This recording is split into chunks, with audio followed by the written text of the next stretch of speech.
Hi.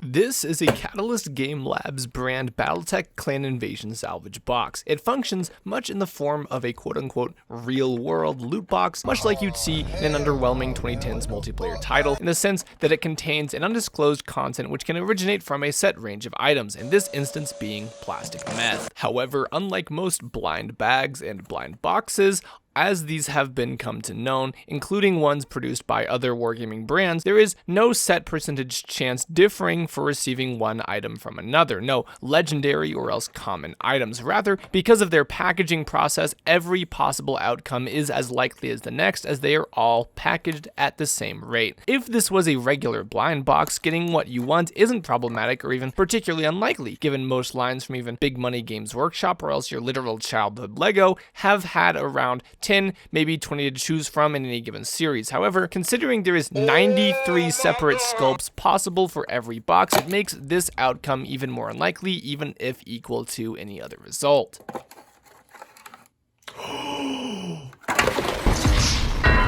That is an Inner Sphere make Atlas Super Heavy Mechanized Assault platform of an unidentified model. It lacks the LRM-20 rack present in most variants, including the most commonly recognized in standard iterations, the AS-7D, as well as the universally coveted AS-7HT or else Atlas II models. No amount of cross-referencing Sarna yielded results for an official variant with what appears to be instead an SRM-6 and leg-mounted LRM-5, some form of autocannon, arm-mounted lasers, as well as possibly a third laser and some unidentified rear weapons array. The specific sculpt itself is from the Inner Sphere Direct Fire Lance Force Pack, and a repose is available in the Hansen's Rough Riders Mercenary box from the newest wave of releases, as well as an Atlas model in the Alpha Strike box set, which I don't know much about. The data card itself identifies one of the playable variants as the AS-7D, but neither proposed models possess a weapon suite which matches what's on the actual figure. Yes, this bothers me. Yes, I am great at parties. The reason I reacted so positively to unboxing this is one, I bought one thing at the game store, and it was this one box. I come home and immediately unbox it, and I put it on camera, and any day where I get to paint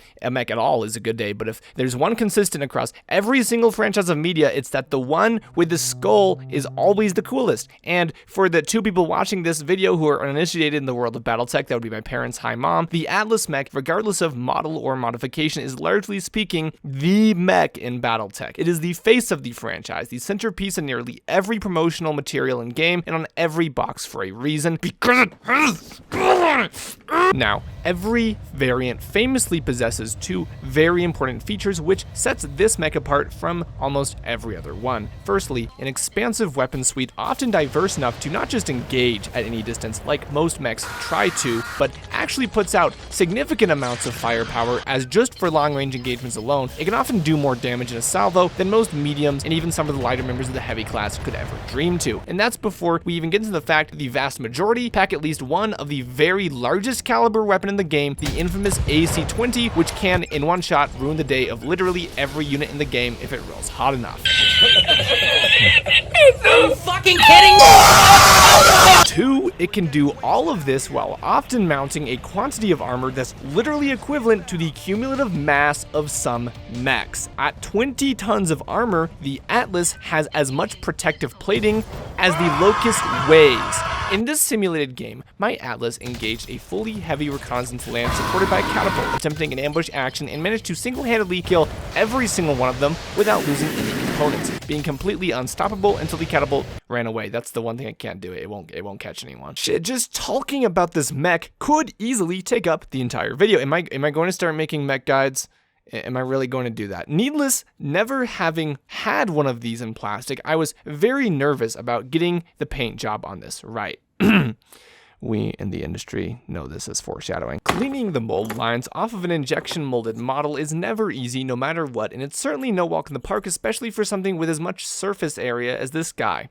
That kids is a very nice way of calling someone fat. Basically, every limb, nook, and cranny required a significant amount of sanding stick time and work with a hobby knife. Disappointingly, some of the mold lines ended up on really obvious places, like the broad face of the shoulder pads. I'm not going to pretend to be a moldologist and have next to no working knowledge on how one cooks plastic crack, but I still reserve my right to ignorantly talk shit about any company or individual who does this with their miniatures. After nearly 10 minutes of mold line management, it is finally time to do base coat. This is my Beige TG Tau Talon dual action airbrush. This is water, and this is the Army Painter brand Arid Earth acrylic paint. I am going to attempt to use this as a base coat.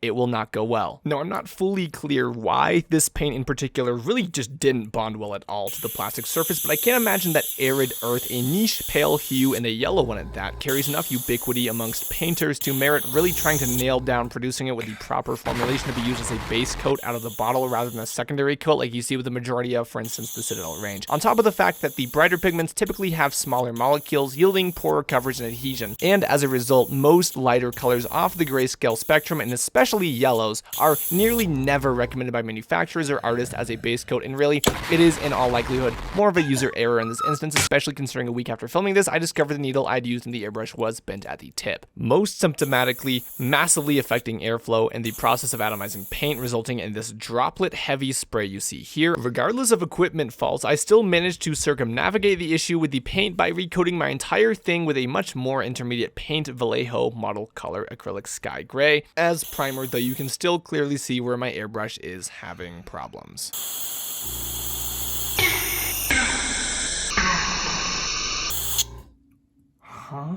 We will now use the Army Painter Warpaints Brainmatter Beige. Wherever you see one of these acrylics with this 100% match badge, it means that it's an identical pigmentation to a respective Citadel brand. In this instance, it would be the Screaming Skull. Of course, if you would prefer the Citadel brand iteration of any color, it is highly probable that you rode a shorter bus to school than the rest of us. After a little test spritz on my base, I just went for it. You can't fully see the coverage due to the similarity to the base coat. However, eventually it does start showing and I get my Atlas to a nice something that's not plain old gray, I guess. Okay. Utilizing another Army Painter color, we have Goblin Green, also 100% match for Citadel's old Goblin Green. You cannot find Citadel's Goblin Green anymore simply because they realized they cannot own the rights to that name, as goblins are real and as such cannot be subject to copyright laws. It is now known as War Boss Greens, by the way, but it is still tragically a Citadel paint. Using my Goblin Green to base only the bottom half of the mech, you can question why you would not use a stencil, masking tape, or silly putty to ensure that I don't get this much darker green onto where I don't want it. Well, one, it's a big model. I'm using a precision tool with a nozzle diameter needle being very narrow and controllable.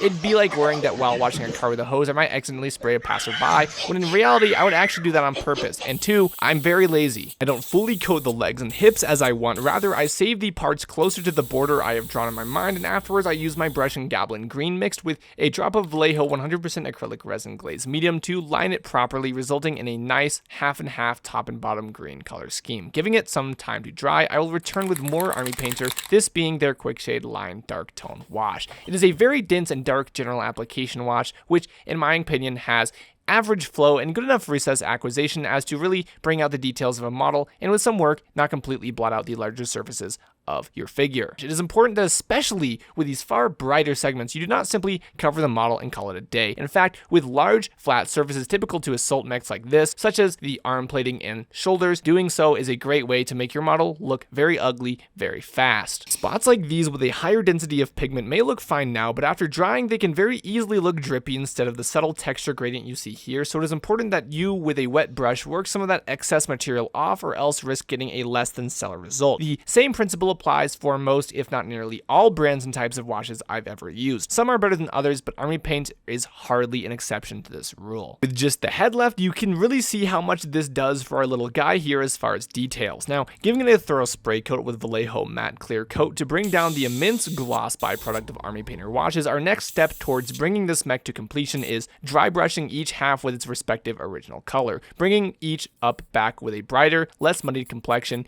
Utilizing this sponge, I got to dab on some extra flakings of paint just for some varied texture. As a side note, I initially wanted to use this brighter green moldy clothes for the green section of the Atlas, but you can tell this bottle specifically is one of the older product iterations of Army Painter's lines, as it audibly lacks the distinct rattle of a bearing inserted for mixing purposes in the new series. Consequently, I had some real problems getting this to come out remotely even, on top of the fact that even older Army Painters are infamous for issues with opaqueness and often being very transparent. Going to show that if you're in the market for Army Painters, go to a brick and mortar report a location if possible, and manually verify there's a bearing in there. Finishing up instead with the original Goblin green, we move on to a new paint, Vallejo Model Color Oily Steel, with a little glaze medium as well for thinning purposes. Using it on little details, you can see that it's a deeper metallic than just silver and has a multicolor glitter mixed in to give the subtle impression of an oil-slicked metal surface. If you can believe it, this full-fledged brush-formulated paint has much worse coverage than the regular Vallejo silver I use, which is actually from their airbrush metallic line, being much thinner. I just get all the plates and bits I think look nice, mostly in the legs where they heavily contrast the green, and move on to a quick wash with the Citadel Colors ubiquitous friend to metallic paints, Nuln Oil. I then whip out Old Reliable, the aforementioned Vallejo Model Air Metallic Silver RLM01, and get to work with a finer pointed brush, stippling, chipping effects all over my metallic surfaces for that extra pop of edge highlighted detail and make particular sure to line his pretty little chompers. Finally, for the part I'm sure a lot of you looked at in the thumbnail and have been waiting for, the actual free-handed detailing of unit markings and designations. Coming back with Vallejo Model Color Sky Gray, I'm going to coat everything I want to eventually be yellow, mostly this patch on the right leg, the head, and some shoulder pads, and a little bit on the back. Now, yellow is a very transparent color, no way around that. I want yellow checkers on black to signify this is a command mech with the identification code of my army. Rather than starting with yellow, however, I'm going with Vallejo Model Color Black, as it is far easier to overpaint yellow on black and fix it than overpaint black on yellow and have to coat the single darkest color with what is commonly regarded to be the single most transparent color, period. You'll notice this fine tip brush has been clipped at the tip to give it a rather small but squared edge. I find that this actually helps draw straighter lines, much in the same sense as a chisel tip marker would, but that's me. I immediately overfilled the section on the leg and had to scratch it off and then correct with the gray still on my palette. I then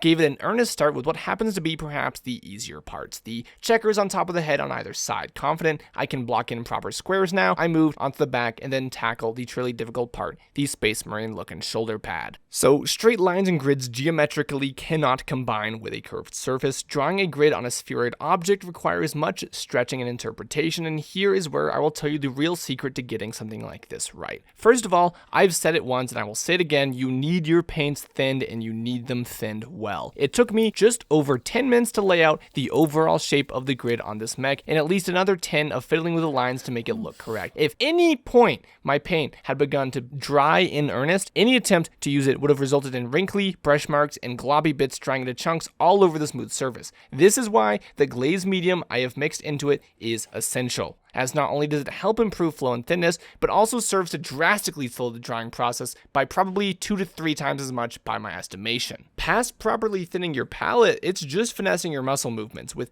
adequately thinned paints, mistakes don't matter, as you can always come back and fix it a couple times before you see buildup occur, and that's more than sufficient if you're practiced. If you're not practiced, then the only way to do it is to practice. It's fine to fail. You are actively seeing the results of countless less than good freehand attempts on my Warhammer Space Marines. If you take one thing away from this video, if you don't attempt this color scheme, if you don't attempt freehanding at all, I want you to know that the only way to fail at miniature painting and any art in general is to never try at all, because in that instance, you'll never find out. Finishing up on the legs, some people like to draw a grid and then fill it in. I just don't, because I'm built different. I'm not going to sit here and tell you there's an empirical best method, just different ways of doing it to try. And I did coat the skull face with gray because, I mean, come on, it's an Atlas. It's got to have the skull. Yellow is pretty much my go-to for striking evident unit markings or caution stripes which can be visible and clear from across a gaming board. In prior videos, I've had to either mix the yellows I have with a red or an orange to make them coat well enough, or else undercoat them with a series of reds and orange so they actually appear as true yellow. Instead, I am now going to try a new yellow, Vallejo Model Color Yellow Ochre, a paint I initially discovered pouring through recipes for painting Warhammer 40k Imperial Fists. I hear it is very good at coating, which to me would be a first. Upon a tedious and precautious application, yeah, holy shit, yellow with one coat. I'm not going to sit here and tell you this is equivalent to a much more usable color like a standard blue from Vallejo's line. Still has much better pigmentation than this, but for a yellow, this is absurdly good. Filling in my squares is a breeze from here on out. Where I do overshoot the landing, I will come back with more black in this very fine tip brush here and gently and carefully reiterate those lines with my black. Smooth sailing from here with all the hard parts over, I stipple on some Vallejo model color Cold White onto the death's head of this mech, and then move onto a wholly new color, the Army Painter Dry Rust Effects paint. Using my brush, I dot this onto the warheads within the missile pods. Using my far brighter yet more transparent Vallejo model color flat yellow, opaqueness doesn't really matter when you're just dropping down bright little dots all in one go just to highlight the tips of, say, these missiles. Now, using a far deeper green, I pull out my Vallejo model color Panzer Series Intermediate Green and utilize it to fill in the recessed holes where I know the lasers are supposed to go. Giving that a quick mix with flat yellow, I then highlight the interiors of those green sections and then just dot the very interiors with pure yellow for that perfect neon green yellow glow. Finally, I use Vallejo model color flat red to line the interiors of the eyes, dry rust as an intermediate color, and once again flat yellow to just drop down some dots in there to complete the glow effect. I attempt some chipping effects on the face with more sky gray, and that's it. I give it one more coat of Vallejo matte varnish because I'm not doing this again, and all there is left for us to do is to look at it.